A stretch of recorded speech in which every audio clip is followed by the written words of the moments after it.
And if you tell American history and you leave any part out of what I just said, you're not getting the whole story. David Butcher says since he was young, he's been a history fanatic. Been a collector my whole life. Not only a collector of items, but a collector of stories. Oral history, our oral history is, it's approaching 200 years now. Butcher wanted to translate his love for history into a project. So he founded the Tablertown People of Color Museum, which sits in the same area that he and his ancestors are from. His main goal? To educate people on Black and American history, while making sure not to leave out any parts of the story.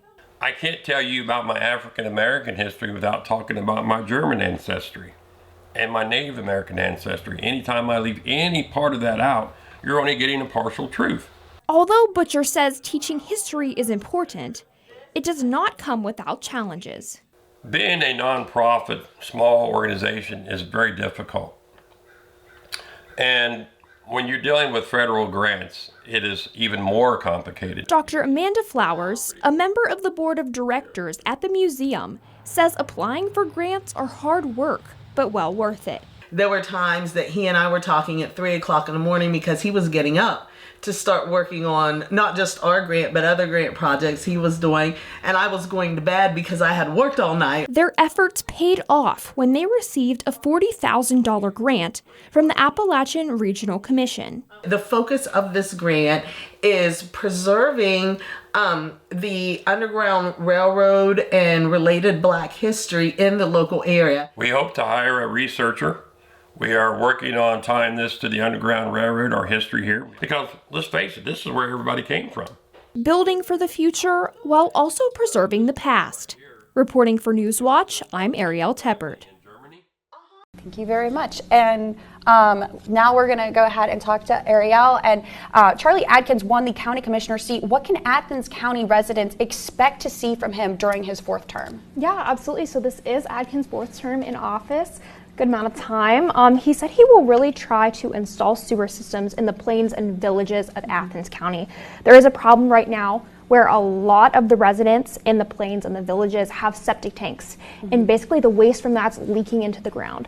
So it's prohibiting infrastructure, business building, etc. The problem is it is a very, very pricey project. So he's going to have to try to make it more affordable for residents. So if he can do that, then the project may be something we can see in the future. And Arielle, throughout Rose's campaign, he has called out Adkins with how he handles Athens EMS. Will residents see a change in his approach with handling Athens County EMS? Yeah, absolutely. So whenever these accusations did come out, Adkins stood really strong on his ground on what he has done for the Athens County EMS system. He explained that him and the other commissioners helped to build the new EMS center. He said the old one wasn't really conducive to a good working environment. In addition, they introduced the reimbursement program for EMTs pursuing paramedic certification. And lastly, he helped get issue 20, which was the EMS renewal levy, on the ballot, which it did pass tonight, and so it can ensure the future of Athens EMS staff. Nice meeting you. Yes. New York City Mayor Eric Adams is indicted on bribery charges. Adams is facing 5 federal counts punishable by up to 45 years in prison. Prosecutors allege Adams received thousands of dollars in illegal donations from foreign nationals, along with gifts, luxury travel, and premium hotel rooms. Adams allegedly received funds from the Turkish nationals in exchange for pressuring agencies to take favorable action towards Turkish officials. Adams denies all charges. A new study finds Donald Trump's plan to solve inflation could actually make it worse. Research from the Peterson Institute for International Economics shows that Trump's promises to impose tariffs, carry out mass deportations, and influence interest rate decisions can result in spiked inflation and lower employment. By 2028, researchers predict employment would fall by 2.7% and consumer prices would be 20% higher. They say the U.S. GDP would be 2.8% lower by the end of Trump's term. As calls for help are increasing, there are fewer volunteer firefighters answering those calls. The community that we used to, where everybody helped each other, is gone. Richland Volunteer Fire Department's chief, Dale Sinclair, says their number of volunteers have dropped substantially over the past decade. We used to carry a roster of 25 to 30, and we're down to 14 or 15. The Ohio Governor's Office says the number of volunteer firefighters in 2018 through 2021 decreased by 6.5%. With volunteer firefighter numbers dwindling, departments are left to speculate on what is causing the drop in those volunteering to protect their community.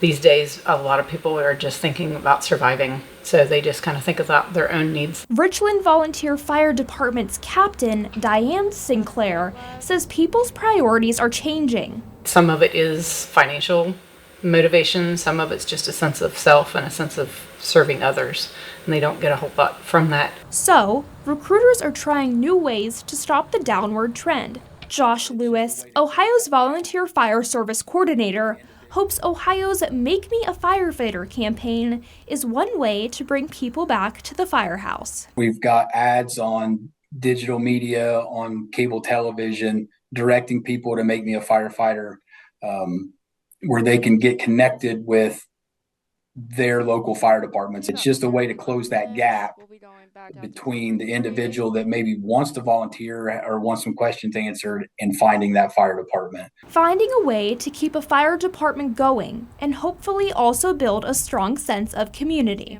Reporting for Newswatch, I'm Arielle Teppert.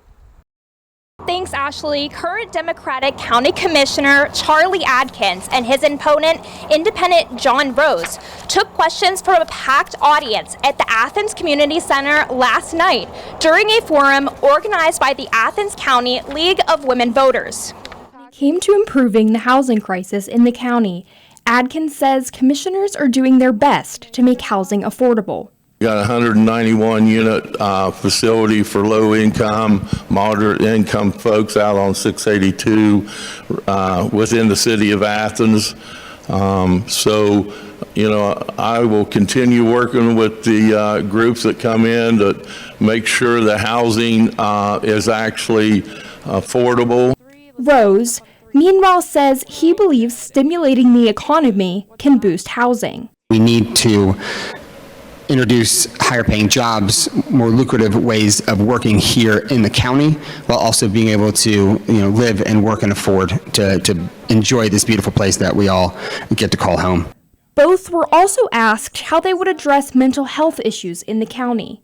Rose says the Athens Mental Health Crisis Team helped residents before it ended earlier this year. So the commissioner said, we don't need that money. We don't think that this is necessary. We're going to end the program early. I just can't believe that actually happened. Adkins says the program ended because the county needs to explore different options. The program was killed mutually because it wasn't doing what we agreed it would do. Whoever wins in November will serve as county commissioner until 2028. This was the first forum the Athens County League of Women Voters has scheduled this election cycle. The group is also hosting a forum for both candidates running for county treasurer next Thursday on October 3rd. WUB is your source for Southeast Ohio elections, so be sure to stay connected on air and online for the latest. Reporting for Newswatch, I'm Arielle Teppert, live in Athens.